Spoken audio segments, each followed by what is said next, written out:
It is 6 a.m. East African time. You're right on time for TV47 breakfast. It's a cold morning today. I don't know if it's cold where you are, but in studio, TV47 studios this morning is very, very cold. Yeah, it's we are in June. Like yeah, look at someone who's talking about cold. She's not even layered up. Yeah, so how are you telling the viewers, oh, you're feeling cold and there's not even, yeah? Let me tell you, it's justified. Uh-huh. It's justified. You know, we're in July. But the good thing is you're going to be taking a look at the state of the weather later on. Tuone if I'm justified to say that this morning is a cold day in Nairobi because you're at the headquarters of Kiambu County and Nairobi County. Right, you know, of course, under the canopy of Karura Forest. That's Yes. why it is numbingly cold. But I hope you're keeping yourself warm wherever you are. But you need to have also some blanket victory. And the fact that also maybe you've switched on your TV means you have heard your blanket victory. Hello, good morning. I am Dibala Nair. It's a beautiful day. It is Friday. It's a feel-good Friday right here on the show. My name is Annie Odida, by the way. I didn't say that. You know, niliona mwenyeanza kunipatia faces nikasema wacha nikurushie kwanza mpira. Right. Under which rock? Well, stop it. Huh? Who's the newest in Jerusalem? You stop it, right? So today, you know, Feel Good Fridays. Have you ever been here on the Feel Good Friday? On Friday on the show? Yeah. So you know how it goes. Yes, how we roll it. Right. So we'll be having a packed show. You know, artists. Every Friday we try to bring artists on the show so they can tell us what they are championing for, what they are advocating for. Today we'll be talking to people who are advocating for you know, conversations around femicide and gender-based violence in relationships, just to talk about the silence that victims go through. We'll also be having a musician here in studio. Sasa sijui DJ atakuwa anatupeleka which category of music, which genre of music. I think last week I wasn't here, but last week, but when we did country music, it was a very, very beautiful show. What's your genre? Which one? The old country music or the modern country music? Old country music.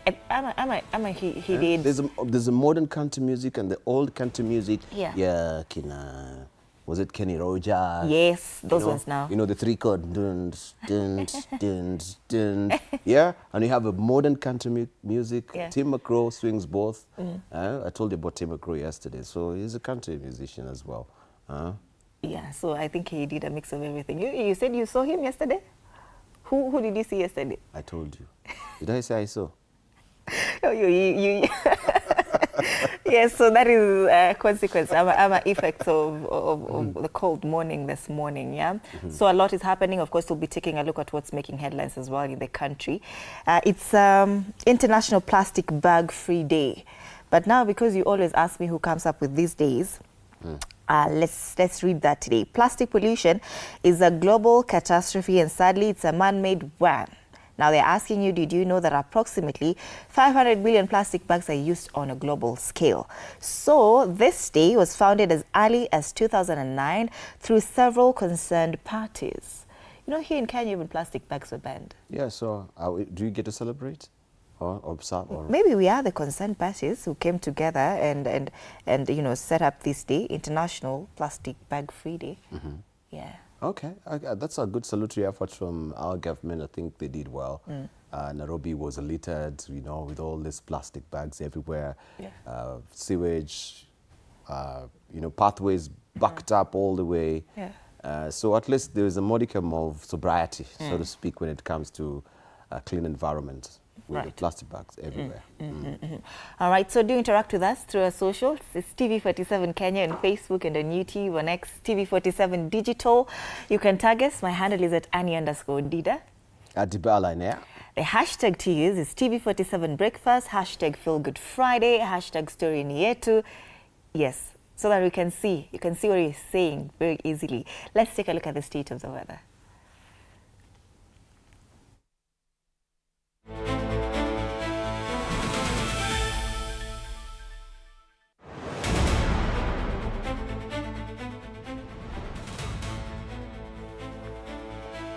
All right, sawa. Sasa tuangalie how the weather is looking this morning across the country.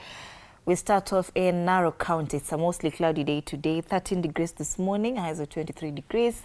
Mandera, wow, 35 degrees are the highs in Mandera County today. This morning is 26 degrees and it's a cloudy day. Embu, Cloudy day as well, highs of 24 degrees. This morning is 13 degrees in Embu County. Mandera is the hottest so far. Makueni, highs of 29 degrees. It's a mostly cloudy day. This morning is 16 degrees. Kilifi County, it's 28 degrees today. This morning is 24. And Nairobi, it's 14 degrees this morning, so it's quite a cold morning. Highs of 26 degrees in Nairobi County this morning, and or today rather. And that's the state of the weather.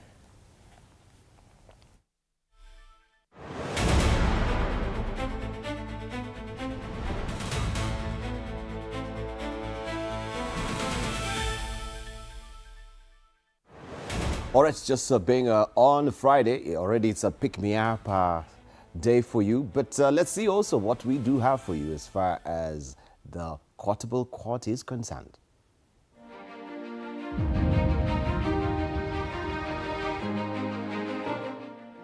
Flexibility is freedom.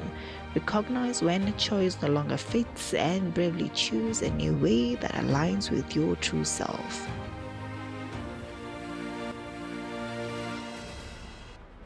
Flexibility. Flexibility.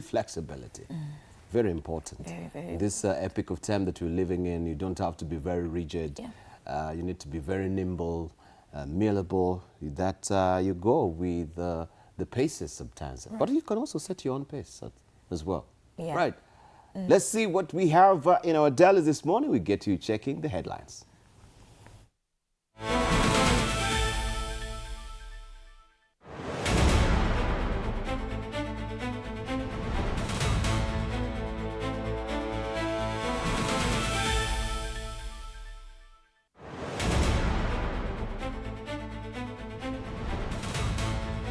All right, this morning, let's start off with the Standard newspaper.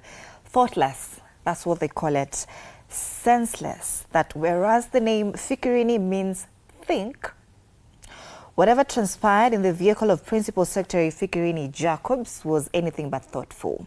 The fatal shooting inside the car has plunged the Youth Affairs Ministry into crisis, with Fikirini under mounting pressure to resign after recording a statement over the death of youth mobilizer Cecile Ouma. As investigators pieced together the events that unfolded after a youth empowerment meeting in Kariakor, allegations of a cover-up, conflicting accounts and forensic findings pointing to a closet-range gunshot have intensified demands for accountability. Right, so on June 30th, youth mobilizer Cecile Ouma was shot inside the car of Youth Affairs PS Fikirini Jacobs. What transpired is yet to be established by investigators. So far, Youth Affairs Principal Secretary Fikirini Jacobs recorded a statement with police over what transpired at a youth empowerment event in Nairobi's Kariakor area. And they say at least 7 other people, including 2 police officers and an official from the PS office, have also recorded statements. Investigators believe Ouma had helped mobilize youths to attend the event. After the meeting, Jacobs allegedly handed him 10,000 Kenyan shillings to distribute among attendees, but the youths rejected the amount as inadequate. Ouma reportedly returned to the PS's vehicle to relay the youth's response. What happened inside the vehicle remains under investigation, and post-mortem found that the bullet entered through Ouma's left forearm before penetrating his chest, puncturing his lungs and damaging his spine. Pathologists concluded it was a close-range gunshot and recovered the bullet for ballistic analysis. So these are the accounts that happened to the death of, Cecile Ouma, the youth mobilizer. Indeed. Brings also the question of empowerment to bear. If this will be the mode going forward, and people now they deem to seem that what is being given is not justifiable, like a paltry 10,000 shillings. Yeah. And it leads to what really happened to this particular incident, Yeah. which is under investigation. So we don't want to really speculate and incriminate anyone, but also this could be a do or die for the PS if at all, investigations lead to showing that, yeah, something really transpired there. It was not accidental or manslaughter, but it was, you know, an altercation that actually led to the death of Cecile. So I think, for me, people will be really questioning about the empowerment thing. Yeah. And I'm wondering, is it really necessary as we're heading towards the general election? Yeah. Because money is very sensitive, right? And everyone right now is bearing the brunt of the inflation. You know, things are tight. Things are really tight. That's right.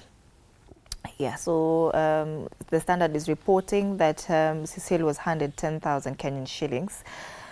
That story is on page 4. I've seen several tweets about this story and how some people are doing calculations, the amount that every person was to get, every person on that rally. From the 10,000 From the 10,000 Kenyan shillings. From the mobilization. From the mobilization. And I've seen several numbers, 167 Kenyan shillings each. Yeah, allegedly. And these are tweets I'm talking about. Yeah, so, but the 10,000 Kenyan shillings from the tweets is constant. So how they're doing these calculations, because we can't really know the number of people who are there at that event. But again, investigations are on. Today we don't have the physical copy of the Standard newspaper, but let's... So Cecile also was inside the PS's car? Yeah, according to the Standard. Yes. So... Interesting. They say Omar reportedly returned to the PSS vehicle to relay the youth's response that they weren't satisfied with, you know, the 10,000 Kenyan shillings that they were being offered. Yeah, so what happened inside the vehicle remains under investigation. That is on page 4 of the Standard this morning. And we'll leave it at that, under investigation, until we get a conclusive, of course, end to it. Then we will know how or what really transpired within the particular car of the PS. So page 2 of the Standard, I was shot and lost my teeth. Those returning home speak of South Africa ordeal. Yeah, Kenyans are still being repatriated from South Africa. Yeah, so he says, I was shot and lost my teeth. This is some Kenyans returned home with nothing after years of tailoring. Experts warn AU's silence could trigger economic and political crisis. That's another story on page 4. Lost war, Kenya fights epidemics without winning public confidence. Another story captured on page 4. Fikirini is on page 4 as well. And fresh abductions cast doubts on states' rights reform pledge. That's the Standard this morning. All right, let's see what is happening on the front page of the Daily Nation. And it's about this 6 billion shillings per kilometer road, which is raising eyebrows.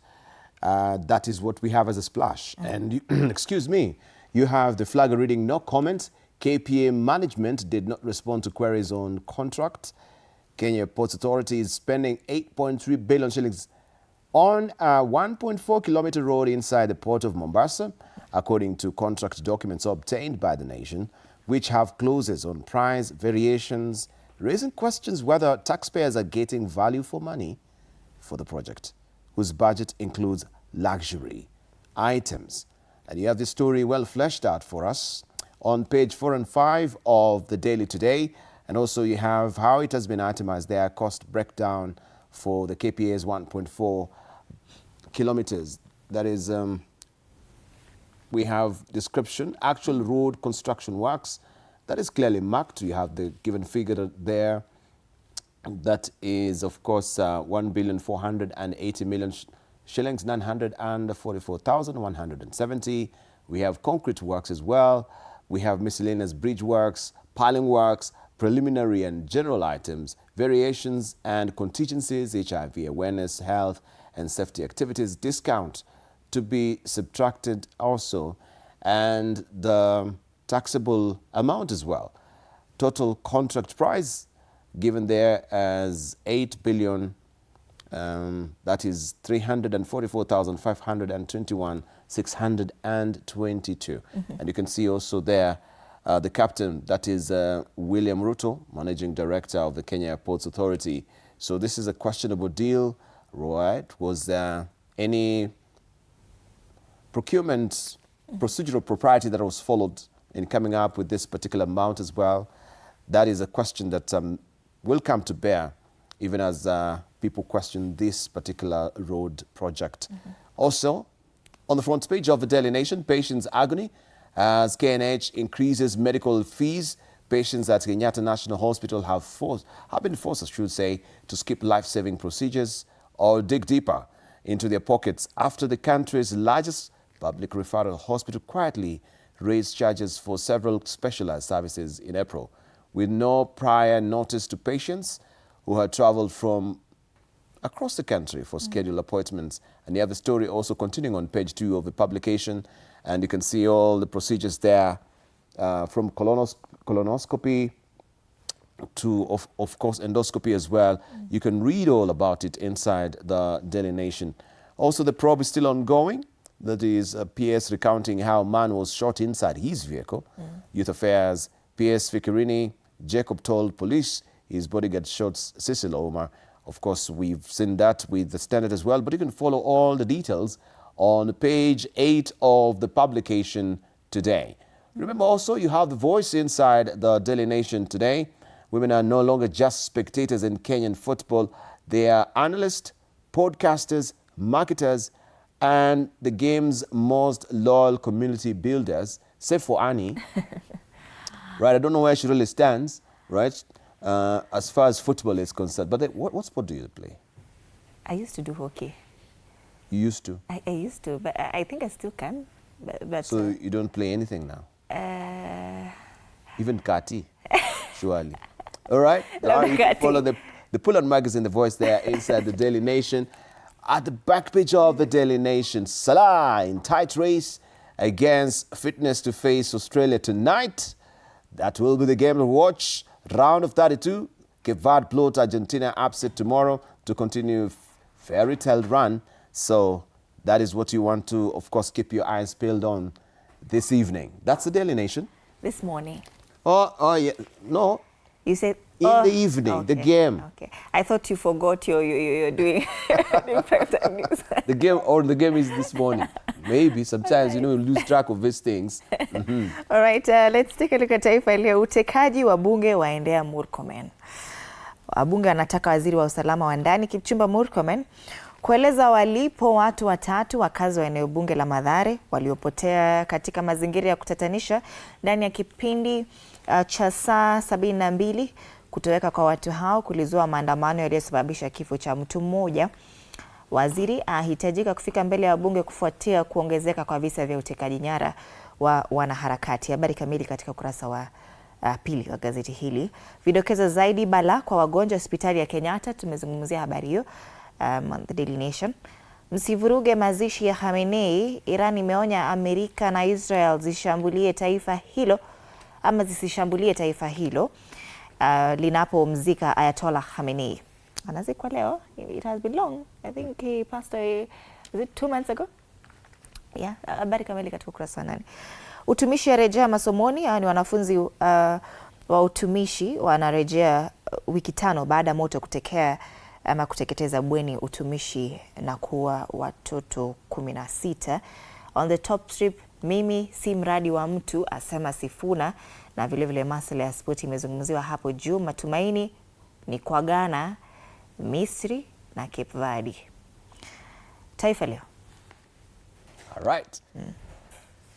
This is the Star, Weekend Star, and this is what you're waking up to on the front page of the Weekend Star. I am Rigathi Peak for presidency, State Kalonzo. That is a story that you want to follow on page 4 and 5 of the Star. Gachagua preparing supporters for possibility he may not run. I found it very interesting. Why he should just have waited for Rigathi Gachagua to endorse him, isn't it? You want him to wait? No, he should have just waited for Gachagua to just say Kalonzo Tosha. Yeah? So why is he saying I am Rigathi's pick for presidencies? What if Rigathi doesn't pick him? That's what I'm saying. Yeah. Now Rigathi Gachagua is on a retreat, and so maybe the political conclave that is holding in Wamunyoro. Could this be part of it that is preparing the supporters for the biggest announcement that yes, they will be leaning on that particular end, swinging for Kalonzo. He should be going for the fences as far as the presidential, candidate is concerned in the united opposition. Yeah. Right, and we had one of our panelists, I think, this week saying the moment now they'll have picked now the presidential candidate, that will be the end of united opposition. There'll be huge splinters as well. Yeah. Still on the front page of the Star, you can see a related picture there facing Mount Kenya. All right, the ritual there. DCP leader Rigathi Gachagua during prayers with the leadership of Kiama at the Wamunyoro residence. And that is the story that you want to follow inside the publication this morning. Also, Kenya's guinea pig. How twice a year anti-HIV jab changed brave man's life. Read all about his story on page 2 of the publication. And Gadungu questions 1.5 billion shillings payment to military for their renovation of KICC. That is on page 7 of the publication. Also remember, today you have the Sasa weekend there. It's all about politics. Hakuna Kulala, Midnight Madness of 2026 World Cup, also inside the Sasa magazine. That is on Football Fever. And also you have Siasa as well inside the publication. Rise of Raymond Omolo. Right, you can read all about him. Dr. Raymond Omolo, the PS Interior, and bullfighting fraternity divided over final honors for enthusiasts on page 20 of the publication. All right, so we're going to speed it up now. People Daily. The Wamunyoro pilgrimage and likely visitors signal 2027 realignment. This is a story on page 4, battle for numbers. Gachagua continues to witness leaders streaming into his backyard for what he terms wide consultations on the future of the united opposition politics. That is a story on page 4. The top strip, online romance, British lover, mysterious death leaves family seeking answers. And that's the People Daily. Leo hawana mambo mingi. Right. All right, tuende kwa Biachala. All right, people of Biachala who have woken up this morning. This is a Business Daily.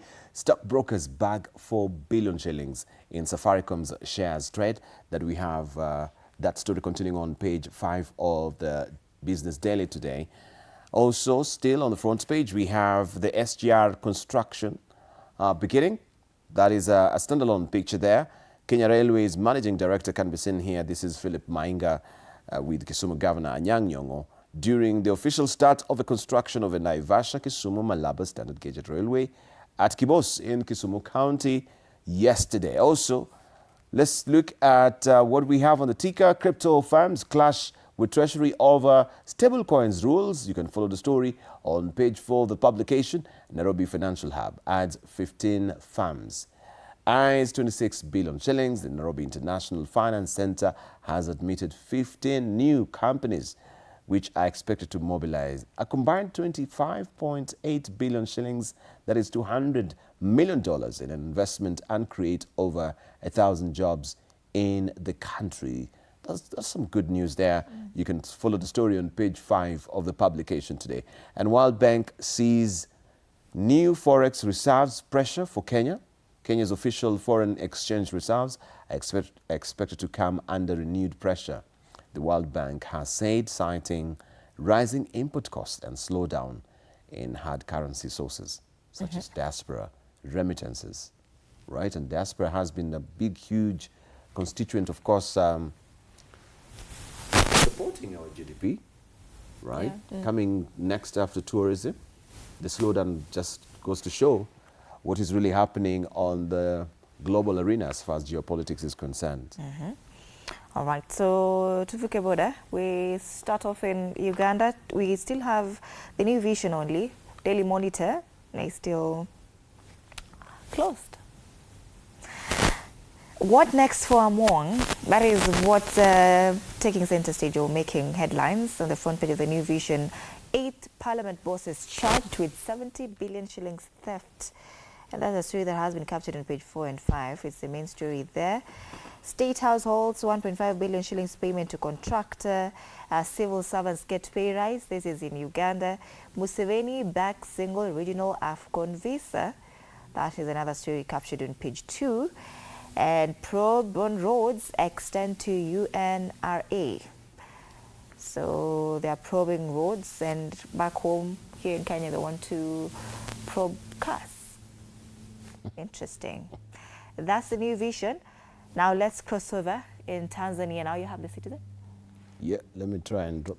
As you look for that, let me go through Mwananchi. Kifaa kupima UTI nyumbani Tanzania chanza rasmi kutumika nchini kikilenga uchunguzi wa awali, chezua mjadala wa madaktari wataalamu wa maabara. Yeah, so there's a kifaa to test UTI at home in Tanzania. That is nice, I guess.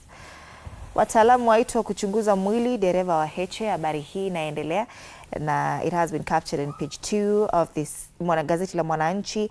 Masuala ya afya bado inazungumziwa hapo. Muhimbili yazindua huduma ya kupandikiza miti, na Samia aeleza TRA anayotaka kuiacha. TRA is the equivalent of KRA here in Kenya, and that's gazeti la Mwananchi. Yes, let's see what we have on the Citizen. Inside the new Tanzania-US Health Pact and what it means. That is what we have as a splash on the front page of the Citizen if you're waking up in Tanzania. And also we have Tanzania Revenue Authority at 30. How Tanzania built a revenue giant, and what's next for it as well at 30. And we have East Africa moves closer to single-digit market. That is a story that you want to follow also inside the publication today, the Business Daily. That is a pullout. You can read the full story on page 8 of the Citizen. Also, Muhimbili restores hope for women through the breast reconstruction surgery. That is a story that you want to follow inside on page 9 of the publication this morning. And this is the Citizen. Home UTI screening kits introduced in Tanzania is another story that you want to follow inside the Citizen as well. That's the Citizen. And these are news-making headlines in the country and, of course, across the region as well. We come back home and take a look at the caricatures, and let's start off with the one on the Daily Nation this morning. It appears that there is an ostrich here, and has been captured by, this is not Ozone. Who is that? Ondulo or who? Yeah. This is, yes. We can't see it. Is it Odulo? I can't see. Yeah, this is Victor. Yeah, so... Victor Ndulo. Victor Ndulo. Did you call him Ondulo? And there's perceived misplaced priorities in public discourse, according to this caricature. So Matters Goons, this ostrich, has buried its head on the ground just to say that, you know, there are no goons. And the CS for Interior is on record, PS, I beg your pardon, PS. Raymond Omolo was saying, you know, in Kenya Kwanza government, there are no abductions, there, you know, goons. So this issue of goons, it appears that no one wants to admit that we have goons in the country. But citizens on presidential flight paths, that is what we are tracking. Yes, and you can see the magnifying glass. People are watching what is really happening. They have no bearing, so to speak, of what is happening. Yeah, or they've just chosen to bury their heads in the sands like the ostrich. No reality on the ground. Okay, let's see what we have inside the Standard, and that is, you know, your graph there, according to the Kenya National Bureau of Statistics data. That is in GAM's eye view. You see inflation is dropping, right? That is what the government is saying, that is all about the cost of living. So that is not the reality on the ground, but is this also a reflection of the reality on what Kenya National Bureau of Statistics have indicated? Because we've seen that, yes, the admitting inflation has risen, right? Yes. So I wonder if this is a true reflection of what's, or maybe this is a caricature, you know. You always have a leeway to say what you want. All right. There's People Daily now, Stano Stick. Sifuna makes it once again on the caricature this morning. As you can see, I am funded by the people, he says, and of course as people continue to chant Sisi Ndio Sifuna narrative. Is it still there? Sisi Ndio Sifuna. Anyway, Started- I wonder if started that in earnest. momentum is still there. Yeah, started in earnest, but keeping the momentum. Yeah, keeping the fire is another thing. So yes, so this is where he's at right now, looking at the flank. Yeah, on a very dicey flank there, Yeah. that it is dependent on the people. They lift their feet, their legs, their toes, he's off the ground. As you can Right? see, He plunges. I am funded by the people. Finally. Right, finally, let's see what we have there. Ozone. It's all about the e-citizen and the instant fine. You are aware about this story by now. And this is just a reflection of what people have been debating the entire week with NTSA's fines. That is what Ozone in the Star has captured for us. All right, let's take a look at this traffic situation in Nairobi this morning.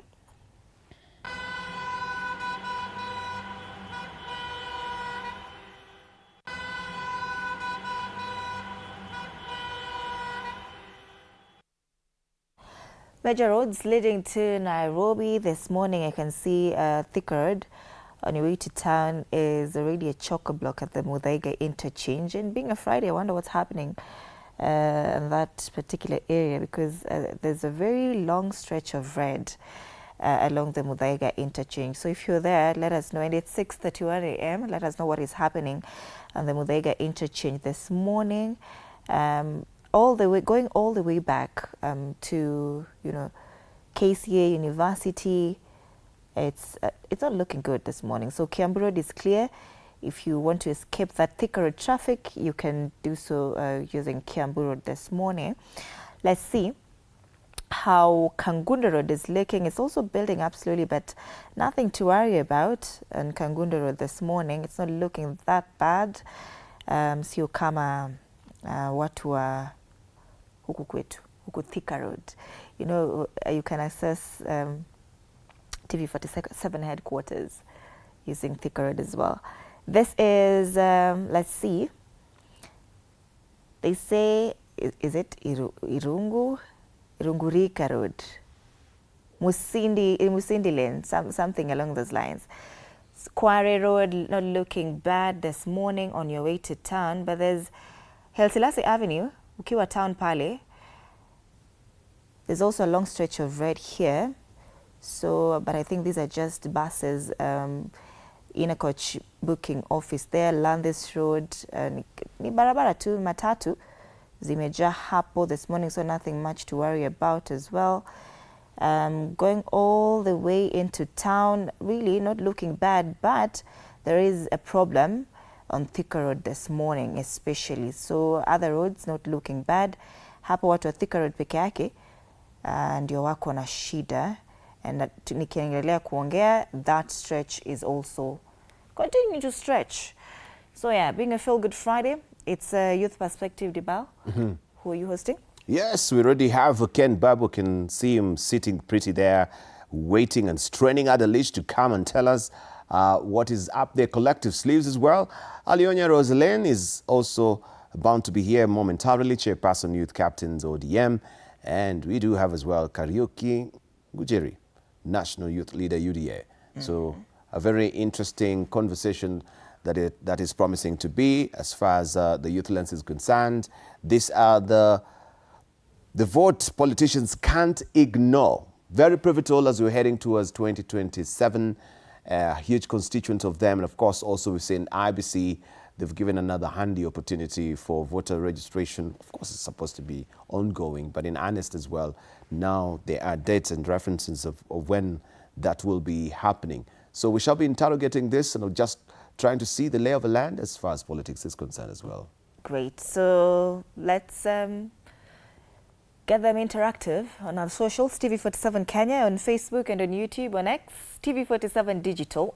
Remember to use the hashtag TV47 Breakfast, hashtag Feel Good Friday, hashtag Story Ni Yetu, tag me at Annie_Dida. At the bar line, yeah.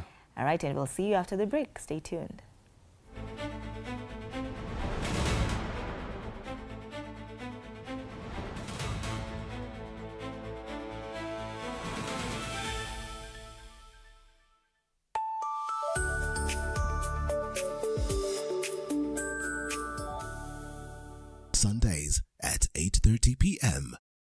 Good morning. You have my rent? Leo jioni kama tutakuwa tumelipa rent, nauza hii simu yako. Hamna pesa. I need riches to make my nails today. Sasa hivi natuhusu aje? Can I order now? Do you ship? Can I get blinking ones? Mimi nilikuwa na trade. Nimewekelea kitele yangu. Kitele yangu na trade. Ikikunyuma. Oh my God. He left me. Nitumie ni line. Uko nje kuna wifi. Why? High five? Wait, so what do we call this dish again? I have no idea. The cucumbers are there specifically for my beauty routine. Tamulini kero umeka kwa beauty product. Na ameenda. Tunafaa tukuwe na logo yetu. Like, si ni brand already. You won't entertain divas. No. I'm not dealing with a man child. Amazing. Nishapenda hii energy. Sundays at 8:30 p.m. on TV47. Saturday at 8:30 p.m. My father used to tell me that our hotel is the home for travelers. I guess I forgot that. Recently, it's been more of a mirror of my own ambition. Booyah! We might fail. We will probably fail, but not for a lack of trying. So for the last time, and the first time, welcome to Connect In, the best experience in Eastern Central Africa and its environs. Saturday at 8:30 p.m. on TV47. Wednesdays at 8:30 p.m. This is a very serious place. I see that. Surely. Hey, nyumba. This is the place. Just for a few days. Rule number 2. Kwani Google inajua maisha yangu wewe? That's my seat. It's a chair. It was hers. You're new here? Yes. You learned the rhythm. This place is run by structure. Structure. It is a system. Ni venye tu ni system haisikizi. And what happens if something you haven't chosen enters your day? I remove it. That's not always going to be possible here. Then you are going to have a problem. Noted. What are you planning? To escape from a resort? This is not a resort, my friend. This is a storage. Wednesdays at 8:30 p.m. on TV47. I just want to be in the zone. Nairobi, where the hustle never sleeps and neither do the scammers. Link Up, we are talking about something that's affecting all of us. We are talking trust. We're diving into the campus life. I just want to be in the zone. Stay fresh, stay safe, Stay linked up.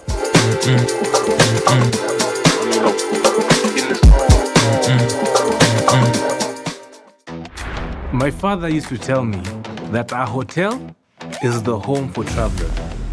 I guess I forgot that. Recently, it's been more of a mirror of my own ambition. Booyah! We might fail. We will probably fail, but not for a lack of trying. So for the last time, and the first time, welcome to Connect In, the best experience in Eastern Central Africa and its environs.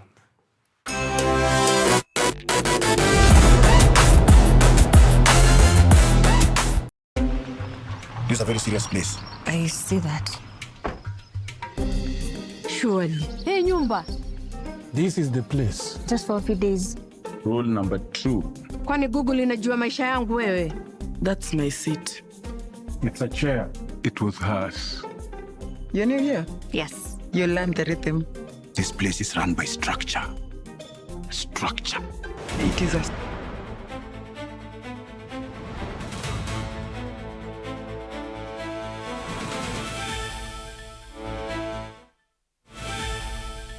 Right, welcome back there at the Youth Corner. We are now buckling down on our discussion on just getting the feel and the lay of the land as far as politics is concerned. Also moving forward, what is the Gen Z's views regarding a raft of issues regarding AIBC right now that we have also the calendar ticking towards 2027 officially. announced by the IBC. August the 10th will be the day. And this is a constituency that you cannot ignore. Of course, we know how discernible a difference they showed during the 2024 Gen Z's demonstration that's really shook the country. And everyone now is aligning as far as their views is concerned, looking at the lay of the land. I'm joined this morning by Ken Babu, who is the Youth Chair United Alternative, eagerly waiting to be joined by Alionya Roslyn and Kariuki Ngujiri. Alionya, she's a chairperson, Youth Captains, ODM, and also we have Ngujiri, who is a National Youth Leader, UDA. So also make sure you chime in on our socials so that we can continue pace with the discussions here and also online as well. Ken, good to see you. Good to see you, Dibal. Yes, it is Friday. I can see you looking dapper for the Friday. Yeah, and things are lining up so far. I just wanted to get your view regarding a raft of issues. But before we even head there, maybe we could play a clip just to set the tone of our conversation. And Bonnet Director, I know, is now standing on the radio right now to just give us that feel, so that it can just give us an inkling, even from ODM, from various parties as well, where we're moving. We have Linda Mwananchi that is gaining traction, but has it also tapered off as far as Mimi Sifuna, mantra is concerned? We began in earnest, but are we finishing strong? Let's listen in.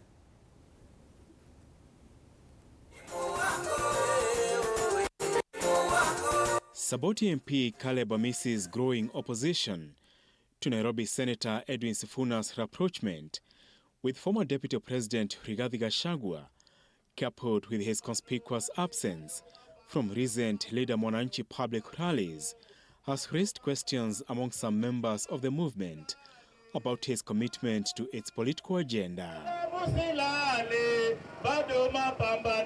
Some leaders within the Edwin Sifuna-aligned camp have also expressed concern that Amisi could be working to undermine efforts to unite the opposition ahead of the 2027 general election. Na tunaambia Sifuna, mnajua Sifuna? Mnamtambua? Mimi ndio niliunda ile chama inaitwa Kenya Moja, ikakuja ikakuwa Linda Mwananchi. Na nikamwambia hawa vijana hata kama hawapendi William Ruto, hawapendi Munyoro. Sasa huwezi toka kwa William Ruto ati unaenda kwa Munyoro. Hapa tutakuambia bwana, kichwa yako sio timamu. Sawa sawa? Kama unatoa William, weka mtu ambaye anakaa mzuri. Hata watu wa William watakubali, si ndio?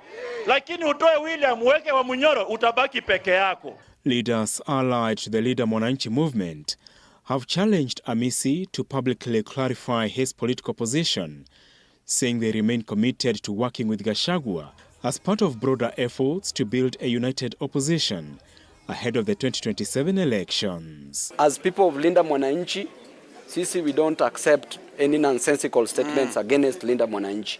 Linda Mwananchi must stand strong. If we must unite, we will have to unite with those who matter for us to fight for the interest of Kenyans. Despite skipping recent Linda Mwananchi public rallies, Amisi has dismissed claims that he is working with President William Ruto, insisting that he remains committed to the opposition. My brother has decided this way. We don't want to be like him. We only can speak about Linda Mwananchi. And Linda Mwananchi, it does not matter who becomes the president of this country, as long as it's not Kasongo. Get us right. Even if it's Gachagua, even if it's Edwin Sifuna, even if it's Babu Wino, even if it's Majimbo Kalasinga or James Orengo. Sources within the Linda Mwananchi movement say discussions are ongoing about a possible joint presidential ticket involving Edwin Sifuna, Kalonzo Musyoka, and Fred Matiang'i to challenge President William Ruto in 2027. The sources further claim that the movement believes any political challenges posed by Gachagua can be managed. I want to congratulate Rigathi Gachagua, the man who has the lion heart, the man who doesn't shake. Several Leader Mwananchi MPs accused Amisi of hypocrisy, alleging that he has previously appeared alongside Gachagua and other opposition leaders at public rallies in Western Kenya while continuing to criticize political cooperation with the former deputy president. Apul Kamau, TV47. All right, already we can see some splits there within the united opposition when we are looking at, especially the Linda Mwananchi as well, different voices coming to bear. And even as Wamunyoro is in his lair, they're saying, of course, he's a lion there, but conversations around opposition strategy and consultation that he's doing widely with the constituents there is also on the table for discussion as well. Just looking at the Star this morning, I am Rigathi Peak for Presidency States Kalonzo. This is on page 4 and 5 of the publication. We just want to look at where that split now is happening within Linda Mwananchi. From your own assessment, that particular clip that we've played, Amisi is, insisting that Linda Mwananchi was my germinal idea, but right now we can see Linda Mwananchi is being, pried, so to speak, out of his hands, right? That they don't really care where he stands. Is he a mole right now? Is he trying to play both sides of a political spectrum, with the government or with Linda Mwananchi on the ground as well? And then here we have Kalonzo Musyoka saying that, it is him who is going to be the presidential candidate, according to some conversations which are ongoing. Gachagua has not spoken, but he is speaking or holding brief for Gachagua. So we are a bit confused, right, on how the matter is as far as the united opposition is concerned. Your take, Ken. Thank you. Let me start with the last one.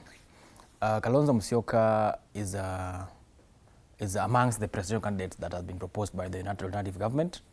And of course, as you listened to Rigathi Gachagua the other time, he said that he's taking a 45 days retreat to consult and engage his people, after which he will give directions based on what his support base would have advised him. So if he comes up and says that he's been advised to run for presidency, then that conversation will now start on who becomes the final candidate. And on the issue of still on the presidency, you will see that all the parties that are within the United Alternative Government, including PLP, have fronted a presidential candidate, that is Martha Karua. Wiper has fronted Kalonzo Musyoka, they launched him recently. And DP are also talking about Justin Muturi. DAPK is talking about Eugene Wamalwa. So all these parties are consolidating their bases. Fred Matiang'i Jubilee. And then of course Fred Matiang'i Jubilee. And after that consultation that they're having as a house, they will have now to agree on one person. But on the other side, Edwin Sifuna, Babu Eno's faction are also coming on the table, and they are asking for something meaningful at the end of the day, and in terms of negotiation. And you've had conversation flipping around that Sifuna might be the running mate. But then a larger faction is saying that Sifuna will be deputizing Kalonzo. But of course, there are factions that are saying that Sifuna will be the deputy, but then the United Opposition has to settle on a candidate. So it's a conversation that is still ongoing. People are consulting. But one thing that must remain alive to us is the fact that Sifuna and the wave and of course the hope of a new generation that it carries cannot be washed away. So then when they come on the table, they'll have to be listened to. Caleb Amisi on the other side must now decide and make a concrete stand from which side is he standing. Because you realize that before the Western rally of the United Alternative Government, Caleb came out critically and positioned himself as the final decision maker of Linda Mwananchi. And in one of the sentiments, he warned Sifuna not to appear anywhere around Rigathi Gachagua, Kalonzo Musyoka, and the team. Shortly after, we saw Caleb Amisi in Trans Nzoia on the sunroof, communicating to people in the same rally that Gachagua is attending or is gracing. The same Gachagua is telling the likes of Sifuna not to interact with. So from where I sit, and the majority are saying this, Caleb is trying to do two things. He's either trying to be a gatekeeper, so then he secures a position in the alternative government and dictates who comes in and on what terms, or is working for William Samoei Ruto to ensure that a joint ticket which involves Sifuna does not happen. And if you look at it broadly, you also realize that they come from the same region. So it can also be narrowed down to a regional battle, where, the moment Sifuna becomes the deputy president, he becomes the second in command, and it becomes the leader of that region. So it can also be looked in that way, and do not miss the fact that they're also from the same generation. So there's a lot of issues surrounded on this matter. There's an issue around generational power transition. There are issues around regional balance, regional push and then there's an issue of who curtails power, who controls power as far as decision making is concerned. Apart from Caliber Miss, we've also heard that rumors that there are rift between Babu Owino and Sifuna in terms of popularity clash and some, but both of them have come out and dispelled that particular notion. But what I want to say on the issue of Caliber Missy, as a young person, he just needs to come out and make a stand. He cannot be saying that we don't like William and we don't like the opposition. Then where are we heading to as a country? Because leadership dictates that at one given point, you must take a stand. Right, take a stand, but maybe speaking also for a huge constituents of Kenyans who they could be bearing the same feeling. That yes, we don't have a choice, it seems. We don't like William Ruto, and we don't like Rigathi Gachagua neither. So what do we have as an alternative? So I think it's a critical question he's asking, or maybe he's telling, some of the Mwananchi faction. Yes, it is a critical question, and in my view, I would say, or I would suggest to the opposition where I am, that the issue of presidential ticket should not be a discussion that is left for the principals alone. Because it's not the principals who are going to vote in themselves.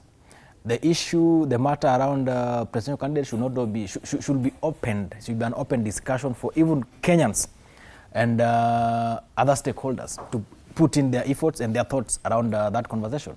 Because there's a faction that says Rigathi Gachagua should run. There's a faction that really believes that it should be Matiang'i. There's a faction that really believes that Kalonzo Musyoka is the man of the moment. So these thoughts need to be put together, and people agree. Because if you do not agree, if you do not agree democratically in a good space, then we risk ending up with a division. Once we settle on Dibal as the candidate, and there's a faction that says no, we don't align with Dibal. So then what do? Let's chicken out. So we also need to, the principals and of course the stakeholders that are charged with that decision needs to factor in that concept. The people, Kenyans, must be incorporated in that decision because the risks are too high. Yeah. All right. So then we need to know also on the ground, as just moving forward, that yes, Linda Mwananchi began in earnest. The euphoria every weekend, the bludgeoning of numbers that we saw. But lately, it seems this particular fireball is not really as huge as it was before. So what really could be informing? Is it a lack of resources? Is it just enthusiasm? Did they begin early? Was their strategy not very clear? Because it's the same mantra, it is just about, Ruto being the punching bag. At some point, even the viewers, the rallies, people were coming for this particular rallies also, they'll be fatigued by the same narrative. What other coin is being tossed to try and lure this constituent that now is falling off? There's one thing we must agree, all of us as Kenyans, that politics requires strategy. Which is very critical. But I just want you to tell me, from an assessment, you'll agree that it is not as it was before. When we talk about 6 months before, Linda Mwananchi was something else. Yes, I agree. Now it has tapered off completely, isn't it? But yes. That might be part of the strategy. You retreat back and observe, and then now come on board full force. The issue of William being the punching bag or something, it's not about William being the punching bag. Because if you walk around this country, yes, save for some areas that are enjoying the fruits of broad-based, yes, like the region I come from, yes, and some areas around Rift Valley. If you walk in other parts of this country, people are in agreement that William shouldn't be, Kenyans will not be safe with William in State House post-2027. But then the big question is the replacement. That's why when you see Linda Mwananchi came full throttle and now they retreat, there is a lot of conversation going on behind the tents. So that when you come back to Kenyans, you can ask the question, who Why? Because people are asking, like, who is replacing him? What are the reasons? But so then our communication going forward should not be around William is bad, William is bad. Every Kenyan today knows that William is bad. So we in the position, we need to now come, okay, William has done this in the education sector. This is what we are offering, because we are the alternative government. These have happened in the police sector, brutality. So this is what we are going to do. This has happened in the health sector. This is what we are going to do. That is what we are working on right now. That's why you see, it's not only Linda Mwananchi that has retreated. Even the alternative government has also retreated. You've not seen us doing rallies and all that sunroof activities. We are strategizing, we are organizing ourselves and planning steadily, because of course it is in the public domain that the man we are taking head on. Yeah, it's good. You're preserving your resources. Right, resources are getting depleted as well as we're going. Okay, let me invite Karaoke Ngujiri. Good to see you, sir. Good morning. Thank you. How is the morning? It's fantastic. It's fantastic. Just for the cold in Nairobi. Cold in Nairobi is something else. Everyone is running a flu. Even you can hear the way I'm talking nasally. Yes. We're really trying to keep up, of course, with the cold. But good to see you. Thank you for joining us. Thank you. Yeah, we're just plumbing into that discussion. We've just played a clip, just looking at the lay of the land, where we are politically, and from your assessment, just looking at Linda Mwananchi and the faction or the drift that is also building up within Linda Mwananchi, where we saw, Caliber Missy, being castigated by some of the Linda Mwananchi proponents. I want just to get your assessment from, this is what I was asking Ken. Yeah, that particular fire, that particular verve that they had, the build-up that they had gained along the way seems now to be wearing off completely. And Ken is here talking about strategy. We're saying maybe people have seen this is just an empty gong. It is just a cacophony of noise. It is, there's nothing tangible that we're hearing from the Linda Mwananchi other than, Sisi ni Sifuna and Ruto must go. What I have come to learn about this politics is that, first of all, there is a need whenever you start something in politics, especially at the national level, you must have a strategy on how to sustain it. And one of the factors that has led to Linda Mwananchi not being effective as those who began it would have wanted is because of something we call lack of grassroots organizational infrastructure. You cannot rely on an abstract of support where you take advantage on a Sunday afternoon when people are free in the parks. And you set up a political rally and you go and do your meeting. That is not how to do and sustain politics. You have to have certain interests within the community. And those interests are the ones that will sustain your narrative even when you are not campaigning. So Linda Mwananchi is not a political party, is not something that you can say, this is it's a movement. You don't have a structure of Linda Mwananchi that goes from the top to the last man in the last village.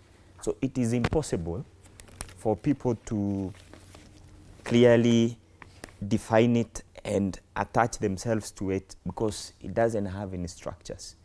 It's difficult in a country like Kenya from history to do your politics in the manner that Sifuna wanted to do his politics. It can't go way beyond 6 months.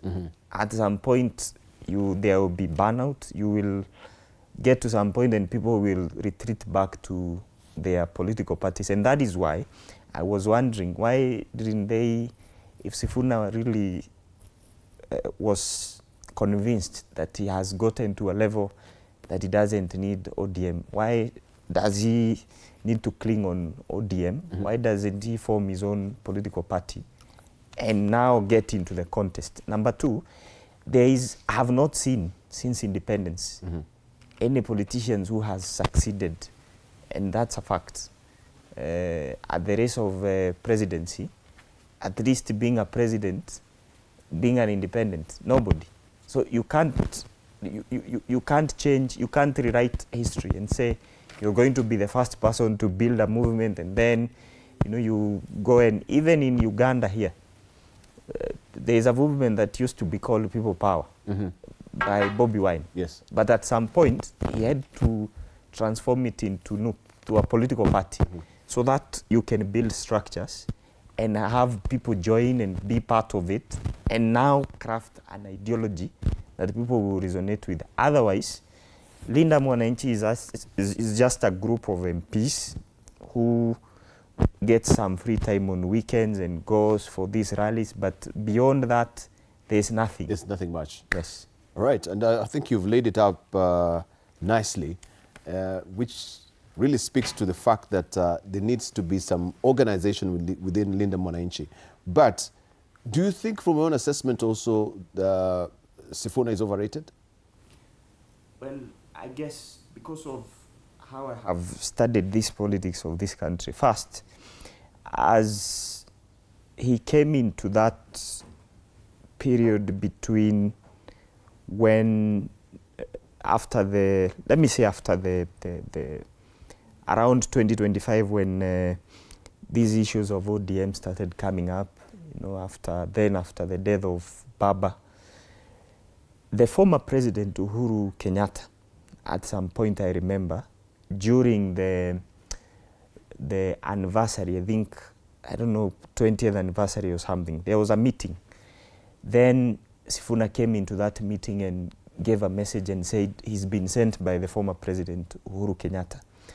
And he actually read the statement from Uhuru Kenyatta.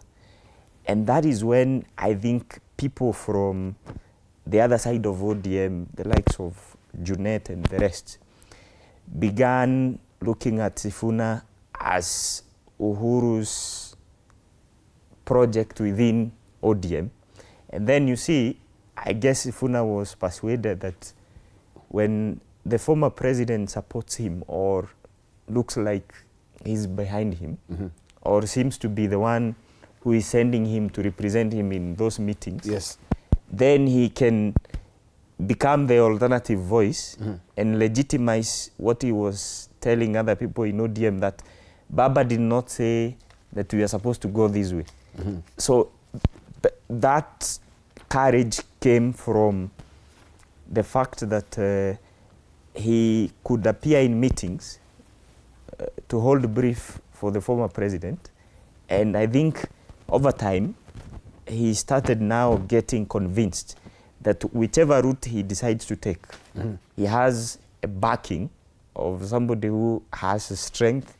And I guess he now decided to capitalize on that.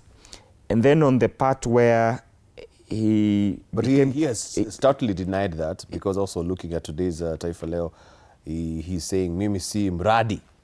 But you see, wakigogo yoyote wa kisiasa. Asisitiza kuwa hafadhiliwi na Uhuru jinsi baadhi ya watu kama Ngunjiri hapa wanavyodai, akisema mfadhili wa Linda Mwananchi ni raia wa kawaida. Lakini unajua kumekuwa na maswali. There has been a lot of questions on the connection between Sifuna during those initial meetings, seeming to come out very strongly as somebody sent by President Uhuru Kenyatta in meetings. And you see, nothing happens by accident. So there is some connection between Sifuna's meetings and the support that the former president has been giving to as the chairman of Azimio. So you cannot distance that. And that is why I said Sifuna's, the energy that Sifuna's team had will at some point, and this is the question that I think you are discussing, will at some point depend on if the goodwill that they were being given by those forces that were funding them are also willing to at some point continue supporting them or continue looking like they support them, if it's about perception, or whether they will go back to their candidate who is Friend Matiang'i. And you know, at that time now, reality will hit in. So which side does those forces decide to go for? Is it because resources can also just run so far? Yes. Yeah, we agree with you. I think he makes a little of sense on that particular note as it is. But why would Sifuna deny that he's being, bankrolled by someone or is a project of someone? Because at the end of the day, we have political hands, back channels which are playing behind the scenes.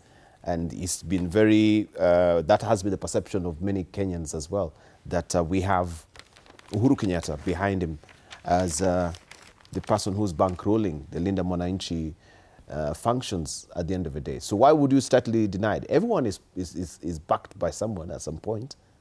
I think, Dibal, many a times we've had Caleb Amisi claiming that he's been the one bankrolling Linda Mwananchi.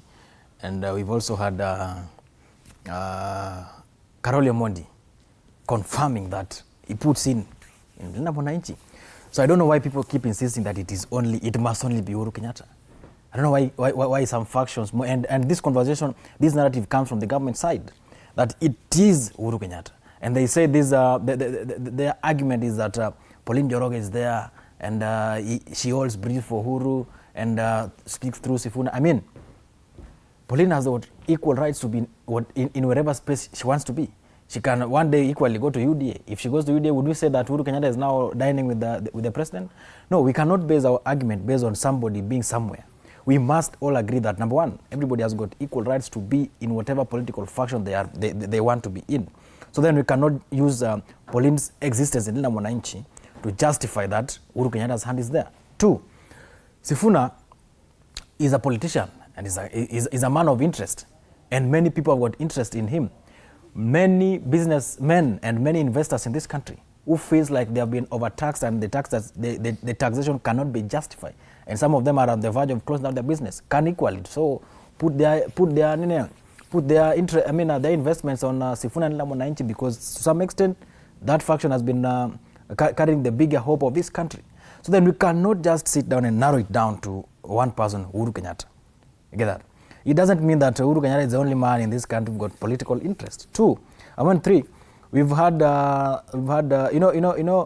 don't know the push and pull that has been happening between the president and the former president, but all Kenyans are aware that the two have not been seeing eye to eye for a long time.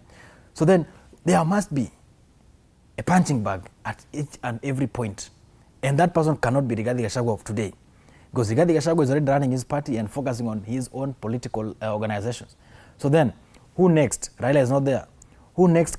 Who's the next man that we can put the blames on?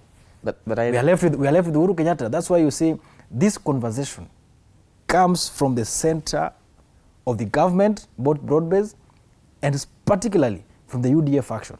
That Uhuru Kenyatta has on hand in Sifuna's ballooning and of course engagement and all that. But I think there is much to be done. There's much to be done. There's much justification that needs to be done. But we thought also this sort of the conclave that they're holding in Wamunyoro right now, it is to make a concrete plan to try and rope in Uhuru Kenyatta, to make a formidable, also united as it stands right now. But before my brother comes in, Dibal, governments are formed on coalitions. Governments are formed based on agreements and collaborations. Indeed. Yes. Even William, before he formed this government, he called on people whom he thought that they can work together. The likes of Madividi, the earthquakes that we saw in this country, towards the last minute. Yeah. The people like Wetangula. So it is an open space. If Rigathi Gachagua can do conclaves and consultations and ends up bringing Uhuru Kenyatta on board, so be it. If William can otherwise convince Uhuru on the other side and jumps on the other side, so be it. But we cannot say that we are going to dictate on which side the former president must be. He's been a politician, he's a former president, he's fairly young, he's an investor in this country. So at the end of the day, even if he's not coming in directly, but at the end of the day, the man must have political interest. Mm-hmm. Yeah. Right. That's why I'm saying we should not also be greatly shy to associate with one who has political interest, and you are the one proffering the face of that person who is having that political interest, right? We should disassociate ourselves with this politics, or because I don't really understand why we should deny and people, because you don't really come as sincere. When people know and they can see clearly that there's something happening. But now you see on the issue of Sifuna and Linda Mwananchi, the only justification from Kenya Kwanza side that Uhuru Kenyatta's hand is there is the mere fact that Pauline Sifuna is in that faction. So I mean, for Pauline Njoroge. So if today Pauline Njoroge was to leave. I like the way Monica, the Pauline Sifuna. Anyway, it's not so we cannot just use Pauline's lens to decide. I agree. Thank you. But like I said, you see, this whole Linda Mwananchi thing it's for me, it's a social media buzz. Really with no base in terms of having a strong political foundation to take the movement anywhere. And that is why I believe anybody who wants to pursue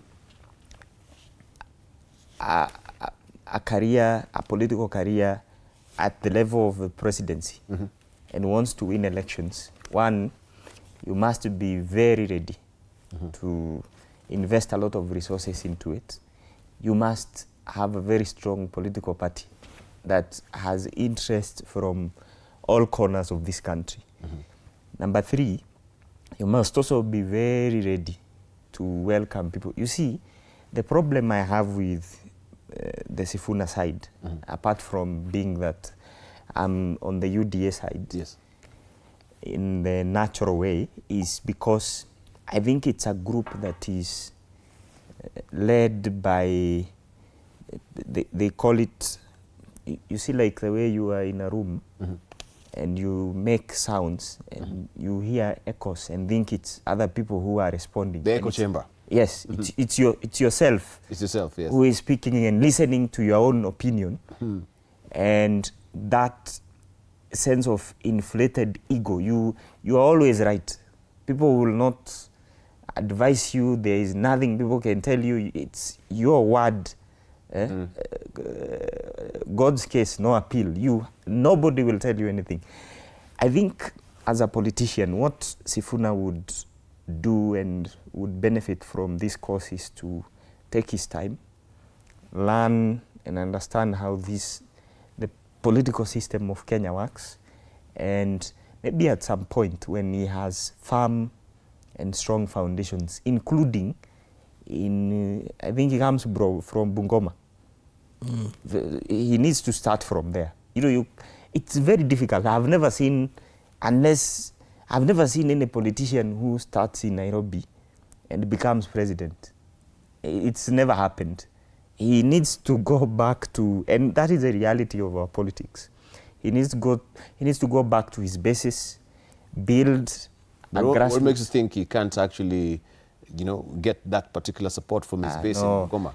Yeah, what metrics are Bungoma? We've seen the huge, swath of crowd that really comes. He's swelling in his rallies as well. What makes you think that that's... the support that Sifuna gets from Nairobi is not genuine love for a son of the soil, as people call it. But what makes you think? He became the senator of Nairobi. It's not. Nairobi is a cosmopolitan county. Yes, it did. And sometimes people build coalitions and people have to make a choice out of a ticket. For instance, a ticket that is supported by BAMBA, whether it's people from the eastern side, people from other communities. So he got lucky.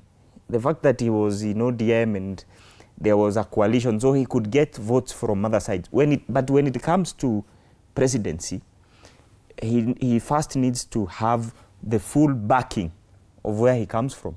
And in Bungoma today, Moses Wetangula, the Speaker of the National Assembly, is the one who controls the politics of Bungoma. So nobody can convince me that Sifuna has any grassroots strength, he has any strong support from the community he comes from. And that is a reality. There are a lot of conflicting interests within the politics of Western Kenya. You have Mudavadi, you have Moses Wetangula, you have Natembea, and you have other people who control the politics of that place. So for Sifuna to rise to the level of getting to compete with people like William Ruto, who has the full backing of where he comes from. Kalonzo Musyoka has the full backing of where he comes from. So there is no way Sifuna will get to the presidency with some support from university. From comrades at the MKU University, University of Nairobi. He was in Thika the other day, Technical University of Kenya. There is no way Sifuna can become president by being hyped by those comrades who at the end of 4 years will go back to Nyanza, others will go back to Nyeri, and they will now start reasoning from the side of I come from this particular community. So in short, what I'm trying to say is there is nothing like a formidable third force in this case. So the only opponent that William Ruto has is Kalonzo Musyoka and his team, and Sifuna would not go anywhere in this mathematics for this election. For this election? Yes. At least from your assessment? Yes. Okay. What about the TIFA polls that really came and, he really popped up with a very significant percentage compared to other candidates, even Rigathi Gachagua, for that matter. Yes. Sifuna was actually leading ahead of Rigathi Gachagua. Yes. So you cannot actually, put aside and talk about, this is just maybe the hype of the media. There's no concretization of numbers within, this social buzz that you're really talking about. Yes. But the polls are showing. There is a difference for the period that you've been. Yes. Look at the last 6 months. If you ask Kenyans, common Kenyans, about some of the people they've been hearing who are making a difference in terms of the rhetoric, and who are setting the conversation going on social media and on media, name recognition for Sifuna has been high. But to convert that name recognition fame into latent support, actual votes, that person going to cast that ballot for you is another thing. And it takes a lot of work. So that's why I said, out of other realities that a normal Kenyan can say, the person who's been, the people who've been talked about, so and so and so, and so they would mention names. But when it comes to now holding that constituency and having it as your constituency, there's something else. It's something else. Right. I want just also to just get your views, because Ngujiri says here, this is all social media hype. You cannot really translate it into numbers. And truly, I think at some point, Sifuna was trying to hold maybe trying to rally some numbers on social media and who will be joining him, if you may remember, right? That really surprised him as well. People are not as getting any flash of interest as he is expected them to have actually maybe crunched up the numbers on social media. So there's some sense in what he's saying, that you can have, you as an individual, some followers, yes, but converting them to be true believers, that is a different kettle of fish altogether. So there can be all this hype around you, yes, because people want to also go with the dominant voice, the dominant rhetoric. They always talk about the spiral of silence, that you can see sometimes these algorithms are really biased, even on social media, towards you. But the reflection that these are true numbers, there's something else. Dibal, in leadership, there's one thing that happens. Before today we start following you, your ideas, we must first believe in you as a person. Just from the face value, just look at you and say, I think Dibal can lead us. So it is unfortunate to say that Sifuna's name can be familiar to the people, and people would listen to him, but they don't follow him. Before people became Mimi Ndo Sifuna, they believed in him first, and that's how they ended up declaring that they are Sifuna. You cannot declare you are somebody you don't believe in what they are pushing, their vision. So what I want to say is this: the biggest undoing for Sifuna that might maybe justify what my brother is saying is the fact that he hasn't converted Linda Mwananchi into a specific political party. And this is my view. You know, Raila would take us to the streets and he would say Tuesday and everybody comes to the streets from all walks of, of life. But at the end of the day, when the sun goes down, these people are going back to a party. And that was ODM. And if it was a coalition thing, you would find some were going back to Wiper, some were going back to NC, some to Ford Kenya during the NASA time, and some to ODM. So the question that people have been asking the Linda Mwananchi is, when, after we are done with the rallies, nyumba ni gani? And I think that is the biggest undoing, and that would justify what my brother is saying, that converting these people in numbers might be a challenge. But the moment there should be a specific house where after we are done with the rallies, I would confidently come on this TV and say, you know, I support Sifuna because I'm on this party X and this. You get? When the United Opposition goes to rallies, people converge and you will see people of Wiper, UDA, DCP, you see people from all parties, PLP. But after that rally is done, each and every political party leader retreats and does post-mortem with their members. So where do Linda Mwananchi supporters retreat to? Because at the end of the day, you can only make impact in a political space with a political party. So Sifuna is doing very well. And if election was to be done today and Sifuna was on the ballot against William will go home. You see, politics is hype. And it's good that my brother is been in this space for a long time. And he knows that politics, two things happens. First, before even you're elected, number one, you must have the hype. Because nobody's going to elect somebody they don't know. Get? Two, you must be on the ground and get in touch. Sifuna has qualified, has passed all the name. Sifuna, let me land on you. People have taken this issue of presidency very casually. Let me just bring my point and okay. What I'm saying. Hang on, Ngujiri. You know, it's not about casually.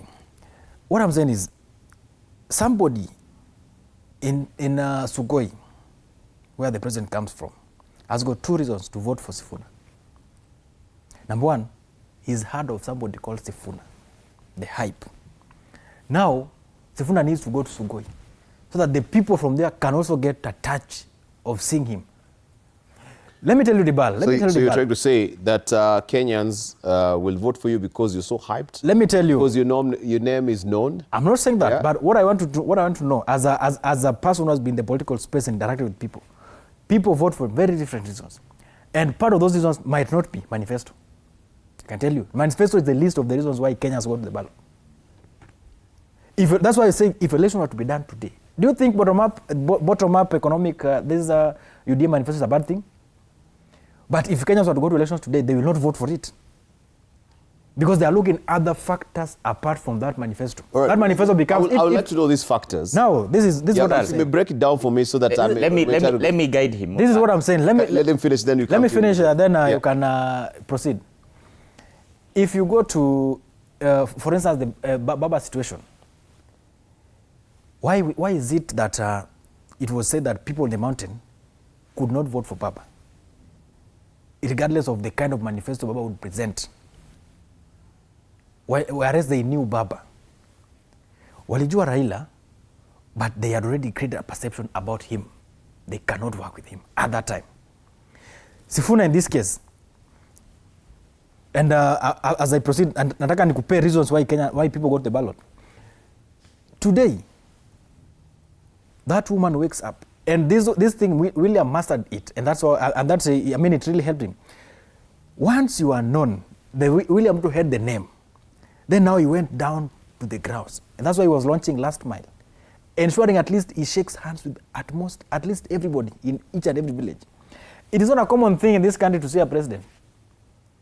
That's why somebody in Kanyawego where I come from would casually tell me. Isn't this political posturing that we know and the gimmickry that you normally play, we should say, and maybe Kenyans should actually be alive to that particular fact that yes, we have them. They'll come and kowtow and bow and polish apples because they want your vote. They'll come and shake hands. But we know this is all political gimmickry. But what we do want is policies that actually manifesto. I agree with you. Concrete plan. I agree with you. Change this country. I agree with you. We cannot feed on names. I agree with you, right? but now you see, listen, Dibal, you cannot buy a policy proposal over somebody you do not believe in. That's what I'm saying. 2, you cannot buy a policy proposal or somebody you are hearing for the first time. That's why it doesn't matter how rich somebody might be. If you are coming to the election 3 months to elections, no matter how much you spend, you will lose that elections. Why? These people do not know you, number one. They've not created that belief around you. So what is the impression you will put for them to believe that you can actually serve them? As I land on this matter, what I'm saying is this. For people to call themselves Sisi ndio Sifuna, these are not madmen and women. These are adults. These are people who have lived in this country. Some of them have seen 4 presidents. They must have seen something in the young man, and they believed in what he represents. That's why they declare themselves Sisi ndio Sifuna. So the only thing that Sifuna needs to do today is to give those people a direction in terms of political housing. All right. So that when the sun goes down, they have a house to go into. Let me give him a very vivid example. For His Excellency William Ruto to be elected president, this is something he planned over a very long period of time, including being Secretary General of a party that was running government, KANU. And William Ruto knew at that time in 2002 when he was fronting Uhuru for presidency. He knew if Uhuru was going to win that election, he would have probably been appointed as vice president in 2002. But they never succeeded anyway. So he knew that he had branded himself as a national leader by being the SG of a national party, KANU then. And he knew that if Uhuru was winning, he would actually become number 2. So he decided from that time onwards to organize his politics. And he even made certain decisions that went against the way of government. The no campaign, for instance. He could take up issues like Mau. He could take up the former prime minister then and even go on opposing sides without fearing any consequence. But he knew whatever he was doing was for the long term. And he was organizing himself to understand the system, be part of the system, and gradually inherit this leadership. He has actually succeeded in it. What Sifuna is doing right now is what Ruto was doing in 2002 when he was a young man. So through this, from the history of Kenyan politics, you can't just wake up. And that is why I always advise my people in the opposition, led by my former deputy party leader. The history of this country has taught us that it is actually not possible for you to form government when you are in opposition. The presidents that we have seen in history have been part of government, and they have transitioned into forming government out of a process. You understand? It's only in a very unique circumstance that you'll find leaders in opposition agreeing to form a coalition with people in government out of very, very, very different circumstances. So, Sifuna, maybe as a young person, will have an opportunity somewhere in future. But not now. But lying to himself, and I can actually tell you this without blinking, lying to himself that in 2027 he wants to abandon his senatorial position because he's been hyped by Kenyans to run for president, will put him in the cold for the next 5 years. And I'm telling, this one Kalonzo knows. Kalonzo understands. Even Kalonzo as a person who's been vice president of this country. Yes. He also understands that challenging a sitting president is not a walk in the park. He understands that. And he knows whatever these guys are trying to do, the games they are trying to play, psychology and all, at some point when people have to make decisions. And then let me give you an example. William Ruto is one person that mastered this politics over time. When he was MP for Eldoret North, he could go to a place in Kisii, talk to a pastor, contribute to a church in Kisii at the lowest grassroots level, pick that number of that pastor, and they would even communicate. He is MP for Eldoret North. He goes to Central Kenya. He does the same thing. He goes to Eastern. So when he's growing in that journey of becoming deputy president, he's already in fact, constituents. Yes, in fact, for people who got an opportunity to allow move me to take a short break. In 2022, would realize that William Ruto knows so many places. He knows so many people at the grassroots level. He can actually take you to any part of this country and tell you, when I was MP for Eldoret North, I built this church. I came to a Harambee in this school. This project, I came with this. When I was Minister for Higher Education, we opened this TVET. When I was this, we did this. Sifuna, wait, let me finish. I need to take a short break. Sifuna, back if you hold Sifuna has nothing like that. Sifuna has not been to any other parts of this country doing certain projects or, participating in certain development issues that would make that local person remember him beyond the hype and the politics that we see. He's not been that. Right. So it's not that you wake up one day and say, I'll be president. You plan and scheme for a protracted period of time. Thank you, thank you. And of course, there's something also you said that maybe taking the presidency very casually. Yeah. That is something that maybe we can discuss as well. We take a short break when we circle back. Of course, we continue with more. Don't go away.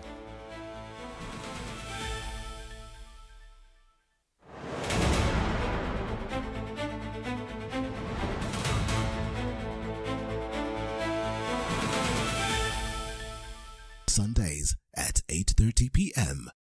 Good morning. You have my rent? Leo jioni kama tutakuwa tumelipa rent, nauza hii simu yako. Hamna pesa. I need 3 G's to make my nails today.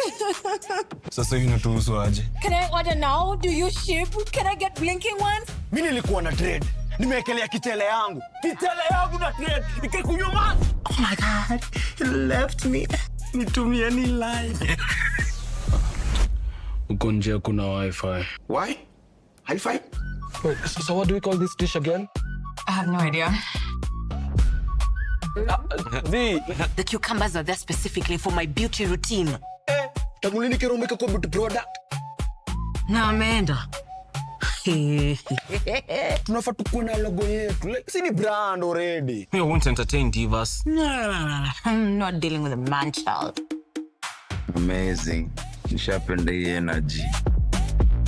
Sundays at 8:30 p.m. on TV47.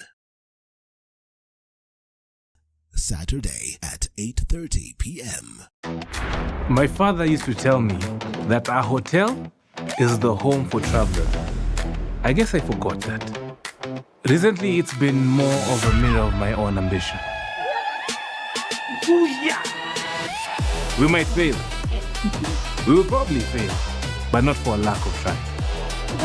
So for the last time, and the first time, welcome to Connect In, the best experience in Eastern Central Africa and its environs. Saturday at 8:30 p.m. on TV47. Wednesdays at 8:30 p.m. This is a very serious place. I see that.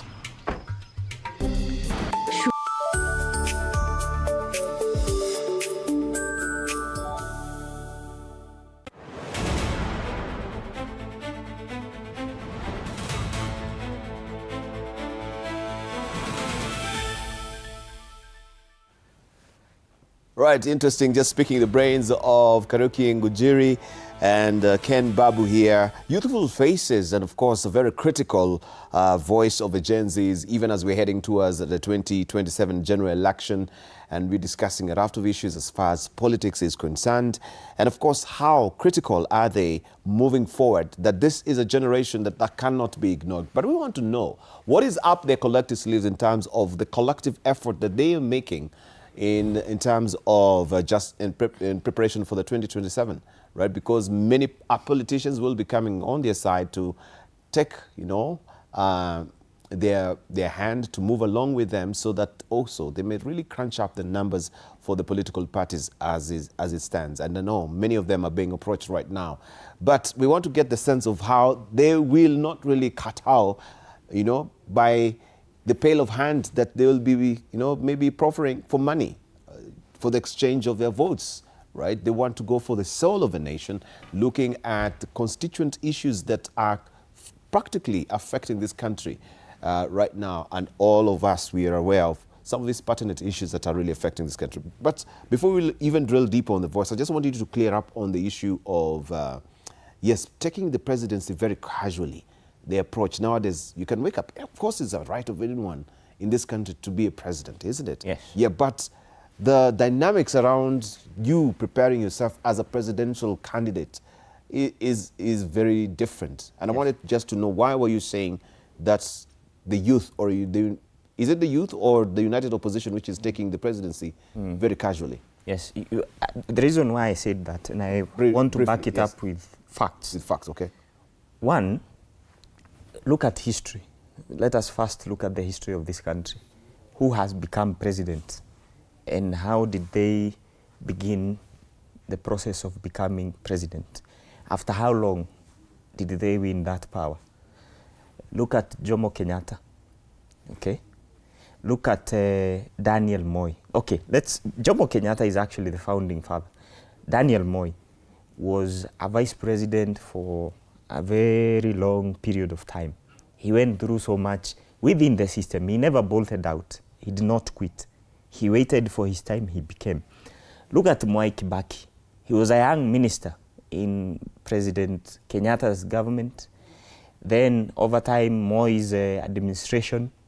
Then once he had that capacity to challenge Moi, he decided to throw himself into the ring, very prepared.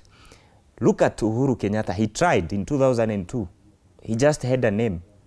And there was a hype around Mount Kenya. Oh, let's now try this young guy. He's our future. But he never succeeded. He decided to accept the reality. He waited. He became president in 2013. Look at William Ruto. William Ruto has been through that journey. He became deputy president, and then he organized himself. He became president. The next person who will become the president of this country after William Ruto, because for me, 2027 is not a debate. For me, William Ruto is winning that in the morning. The next person to become president after President William Ruto will not be somebody who sits at the periphery there in the opposition circles and fights on social media and on media.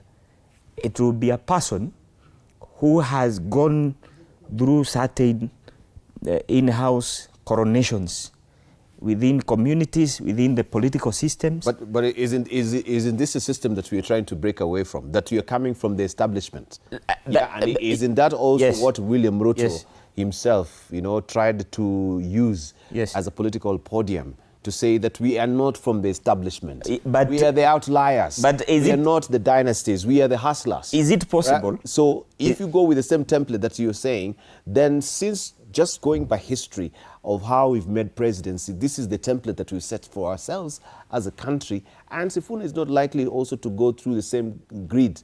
He has to go through the same grid for him to become a president. Maybe we're living in a very different epoch of time, Gunjiri. But how possible is it within the next 10 months to rewrite that history, and a new reality is born that I, as Kariuki, Tomorrow I can call a press conference and say, I want to become the president. You know, that's why I say let's not take this issue of presidency casually. There are two teams here. There is the government side, President Ruto's side, which wants to be elected, and there is the opposition side that is led by Kalonzo Musyoka. Those are the only two groups which have something substantive. Mm-hmm. And you see, even for the Kalonzo side, they are also struggling. You know, they are also struggling because by the fact that Kalonzo has not been in government since 2013, he's not been elected to any position, so he has not been in touch with the establishment, as you call it. Yeah. And no, he just relies on the goodwill of people who might say, oh, we are tired with this government, we are tired, but he can't convince anybody that elect me because when I was vice president, this is what I did, this is what I have done. Thank you. Or Kalonzo has not built the infrastructure of certain interests within the political space or even within Mwananchi, that a pastor in your local village today can wake up in the morning and say, I am convinced to wake up and carry a few other congregants to go and vote with me and vote for Kalonzo. Why? William Ruto in 2022, when he was deputy president, had a certain appeal to the local person, that local person can say, this person came when I was chairman of the organizing committee of PCA Church of Odhaya, and they came and did this and this and this for us. So the reason why Kalonzo is struggling is because being so away in touch with the establishment, there is nothing, the generation of young people like us who are in school then and who are not politically aware, there is nothing we can resonate with Kalonzo Musyoka on. And that is why he has a very difficult time to ride on this anti-William Ruto wave, which I will tell you, essentially, in the fullness of time, is just a creation and a perception that has no basis. All right, let's leave it at that. So now there is, maybe Ngujiri, Karuki can tell us, and we delve deeper on the issue of a shock doctrine. Because you say you have to be part of a system that now you'll go through seamlessly the continuum of you becoming presidency. They are made. Yes. Can we go maybe to, maybe it's a different jurisdiction, you'll say, but where did Donald Trump come really from? Wasn't he an outlier? Would we also compare him with the current situation here in the country? That you can really come not from the establishment and the systems, but totally somebody who's not following the rules in the book completely and change the dynamics of the politics of the country. That is what I wanted you to also comment on, in light of what Karuki is telling us. Let me say that it is very much possible for an outsider to come in and change the status quo, shake the status quo. And just from what my brother said, that you cannot take presidency from the opposition angle. Even at the time at the time Kibaki was becoming the president, he was coming from the opposition wing.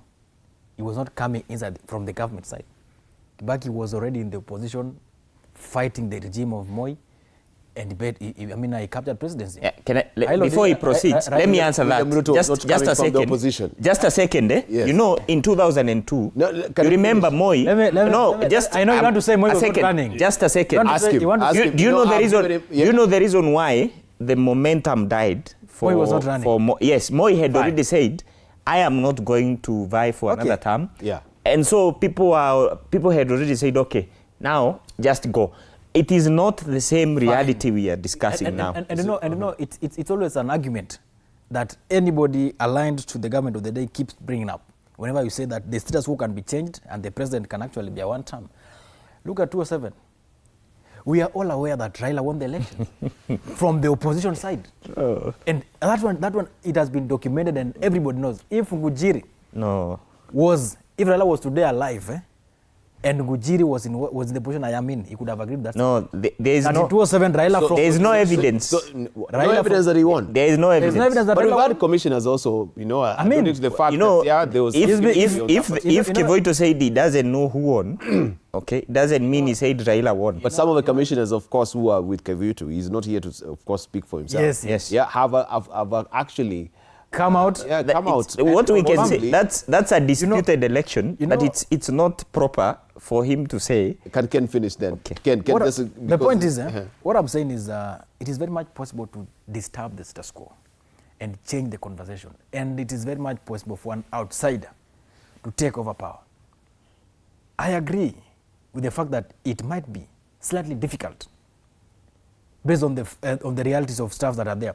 But let me ask you, in 2022, wasn't Uhuru Kenyatta in support of Raila Odinga?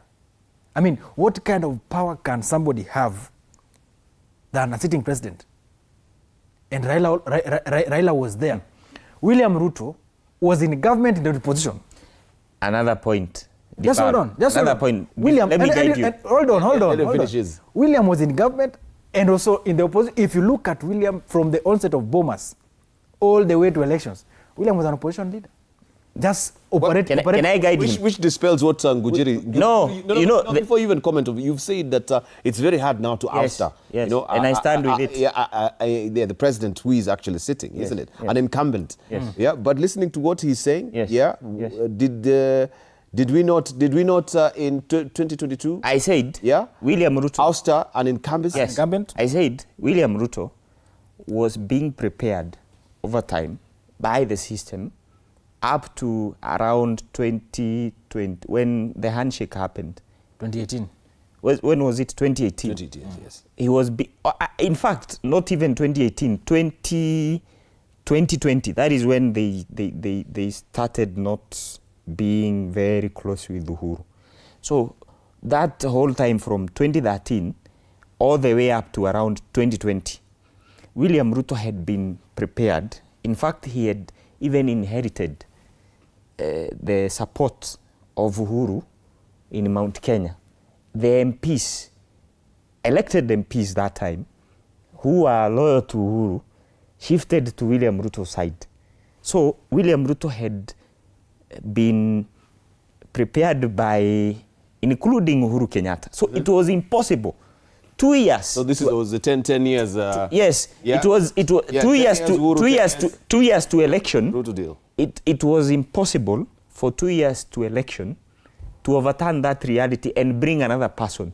The establishment, as you called it, had already decided that it's 10 for Uhuru and 10 for William Ruto. That's why I've told you, if today, you have somebody who has gotten that legitimacy from the establishment to be the person who will run for that election, and then 10 months, we are 1 year, Sifuna declares and says, I'm forming a political party. You know, it's not possible to change that. You can't. What miracle will you do? What you know, I don't... Yeah, so time is really running out also for them as well. That's why they need a clear-cut, you need a clear-cut strategy, a clear-cut, formidable candidate. It is now July, right? You know, when he talks about the establishment, I'm still trying to look at it. I'm looking through it. Is it the same deep state that we were told or something? No. But what I want to say, what I want to say is this. You just want to throw in the deep state. It's not about deep state. What I'm saying. What I want to say is this. What I'm saying. Hold on, my brother. Okay. You will come in. You know, he's talking about the establishment agreeing to make Dibal the president. What if the same establishment, as of today, has agreed that it will be Sifuna? Because you cannot write it off. Which is not clear. But which you want to know where... No, it's not clear because hata wewe hujui establishment ni nani. This is... My brother does not know. No, wait. Can you wait? Can I answer? But we all agree. Hold on. you know, Sifuna has also been an SG of ODM for 10 years. And ODM has been in and out that government. Over 10 years. Over 10 years. Yes. I mean, if it was about preparation, and relying on the history of William, on being SG of if about preparation, we cannot just say that the settlement maybe, if the settlement exists, might have not settled on Sifuna up to now. But what I'm saying is this. If it's true that there is something called the establishment that dictates who becomes the president, then we cannot rule it out that that same establishment can equally so decide that it is Sifuna. But what I'm saying, but the area of focus should be, if people were to go to the ballot today, the ballot, you are the IBC commissioner, you call for elections. The truth of the matter that's on the ground is that William will not get it. And on the basic reasons, if everybody's crying about issues about education, and everybody's, you know, when you touch education, you're not talking about you're not talking about middle class, because most of these middle class people, some of them, they can afford that international school. When you talk about education, you're talking about that woman, that family, that maybe some of them have not been to Nairobi. You get? You're talking about an equalizer. An equalizer. Yes. When you talk about health, you're talking about that mama who will go to a chemist somewhere in the village and only get Panadol. So if that health is disenfranchised, you are attacking the micro part of the system. So if these are the people who are crying and you call for an election, there's something Babu forgets. And they've been made to believe that William is the reasons for their problems. There's something he forgets. One, President William Ruto, being the president of Kenya, he has the advantage of having the resources to do all these things. You see, he's employed, okay, over, and in this term as president, he's employed over 86,000 teachers, all right?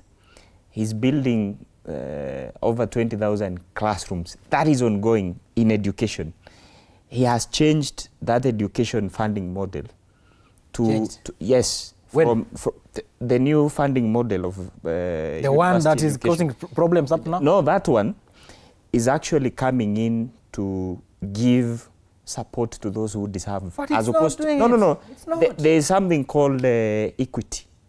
Equity is very important in that aspect, because somebody asked me. But let me ask. Somebody asked me. Let me just ask you. Let me ask you. Then you proceed. Let me ask you. How does the son of a chief principal go to queue at the chief's camp with a very poor man who doesn't have any job or any source of income, going to queue for a bursary of 10,000? But let me ask you as you they can afford that money. Let me ask you as you proceed. So I just want to throw wax into what you are saying, as partner into the works. If you are saying that all these have been restructured, you know, Dibal, I always say that a young person in Nairobi is a creme de la creme in their village. This information that my brother is giving, I don't have it. I'm an active politician, I'm an active young person, and I live in Nairobi. Now the question is, if you go to my village in Kanyawegi, how will you convince that person, that young person in the village, that indeed William has advanced education funding? You see, this is what is happening. You see. Now you see, the problem with this government is one. They talk, but they do not communicate. No, that's communication. There's poor communication. And now you see, and when you go to the ballot, you see, the people vote based on communication. On information on the ground. Information. That's why I said, if we were to call for election today, William will be home. What we will do, let me tell him, my party leader and whose party I serve, when the right time comes, you see the mijengos that are ongoing in this country. We have 25 stadiums, we have 125 markets being constructed. We have 10,000 kilometers of road. You will have a new, he's doing Thika Road will also be the railway system from Naivasha all the way to Malaba, the Mau Summit Road. In fact, I think 2 weeks ago, my local factory in the village, new prices, coffee, cherry, from 70 to 150. When the right time comes, when now we decide to stick to politics of 2027 purely, the reality that is going to hit on these people, when the president is moving around giving keys to house owners, because those houses, most of them are 98% done. They are only awaiting commission. Are those houses free? No, you know, it's the responsibility of government to provide, you know, dignified housing. But are they given for free? Go to Mukuru. All right. Go to Mukuru here. Because of interest of time. So let me. I wanted to make that point. That's a lot for all the projects that are there because of interest of time. Yeah. So what will happen when the president will now begin going to commission those projects, and it will be fully televised. Every Kenyan will see, and now Kenyans will distinguish between who has done what and who is giving us stories. And then, lastly, elections are not won through social media hype and media hype. For us, we understand that it is important to do targeted campaigns, and it is also very important to win the election on election day as well. Thank you. Gujeru, we're remaining 5 minutes. And this is where now I wanted to, because you've talked about targeted campaigns. And from your constituents, you know, you are, you know, your youthful face of the UDA, Babu, alternative government as well. I just wanted to know briefly, what is the concrete plan that is up your collective sleeves as, you know, the young people, that you're going to mobilize the Gen Zs, you know, on the side of UDA, on the side of the alternative government? Not speaking about the projects, not just saying we are the voice, and we want now to bring that discernible difference in this country. You've gone out, you've seen the vote working, even the vote uptake was not as sterling as it was expected. IBC is giving another chance as well. We begin from there, but what are the concrete plans? How are we going to do it? Where is the funding coming from? Let's just begin with you. Thank you, Dibal. And this is a very important conversation that we need to have as a country. You know, Dibal, this Gen Z movement since 2024 has been declared non-existent by the government side. And when we pushed for the Nico Kadi drive, you also saw them trying to hang on it. What I want to say is this. The generation that we're dealing with is a very informed and determined generation to make a difference. And we all agree that history dictates that each and every generation that we've had fought for something. The Uhuru Kenyatta, the Jomo Kenyatta of this time, Jaramogis fought for independence. And of course came in the likes of Raila Odinga, multi-parties and all that. What we are looking at today, my generation, we are looking at economic liberation. And the convention is very clear. We are heading to the direction which we can get liberated economically. Because an average youth in Kenya cannot sustain 3 meals a day. An average young person in this country today. Despite the fact that they are educated, they are skilled, and they are willing to do something. But there are no those opportunities. So what we are doing is this. You know, you can only, you know, in the opposition, we have a responsibility to offer an alternative to what is already existing. But in the government, they have to justify what they are doing. Ours is very simple. And we've talked about job creation. If you look at what happened in the 5 million job creation, that's 1 million per year, proposal by the president. It has not even reached a quarter of that. So what we are saying as the opposition, and this is what we tell the Gens so that we can rally this thing and ensure that we implement digital skilling, very critical. Today, everybody is working on their phone. Everybody is working from home. And that is a key area that we are looking at, ensuring that we incentivize digital operations and promote skills that align with the digital setups and the modern modes of operation, so that our young people can get employed even overseas, but while they are here. Something that the government of the day is not doing.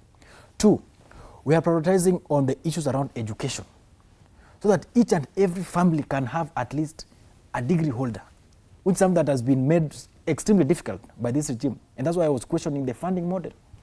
Because we have been taken back to the previous lifestyle that our great grandparents were in, where if you have 3 kids, You have to decide whether you will educate one or leave the rest. Get? So in the opposition, or not really opposition, but our agenda to the young people, which is very critical, is education. At least ensure that everybody has something that they can put on the table to start with. 3, which is very critical, a dead man cannot be a doctor. And a stupid man cannot treat anybody. So health goes hand in hand.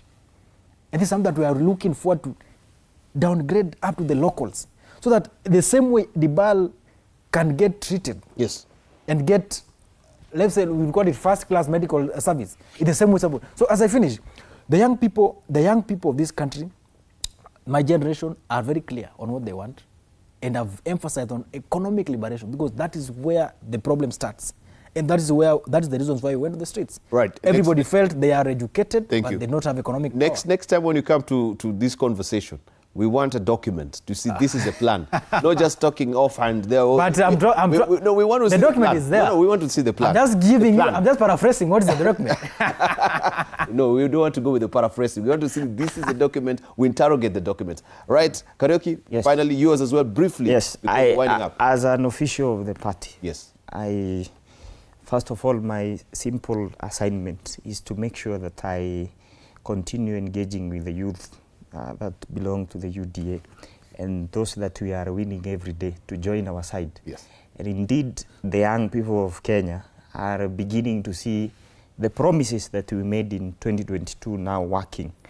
And they can already distinguish between propaganda and the truth.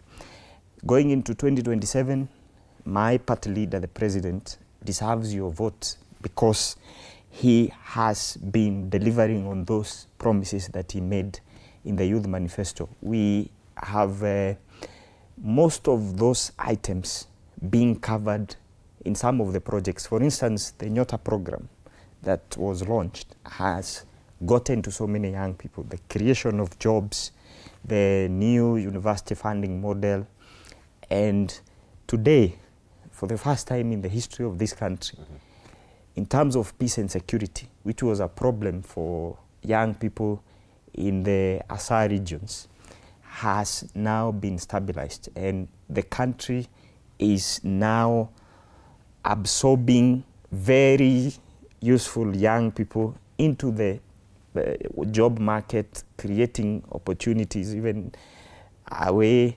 And as we speak, thank you, the government has released certain specific projects that are tailor-made to ensure that the youth are economically empowered. So, as I finish, is to ask the youth of this country, let us remain together. Let us remember that there are people who have turned themselves into refugees in their own country. And the president of Kenya loves the young people of this country as a parent and as your leader. And he wishes prosperity and success for every young person. So let's continue standing with him. Right, Karaoke Ngujiri there, the National Youth Leader UDA, and Ken Babu, who is a Youth Share United Alternative. We were expecting also Rosaline Alionia, but she was no show this morning. But nonetheless, I've enjoyed the conversation, just picking up the brains of the Gen Zs and also the 2027 election, a critical voice they are, even as we're moving forward and the days are ticking off the calendar towards that particular event, August the 10th. Thank you very much for your valid company. The action continues, of course. It's Friday, and Easy Friday for that matter as well. I can see Anno Dida preparing for some very interesting, of course, conversation and music along the way. So keep it here. Don't go away.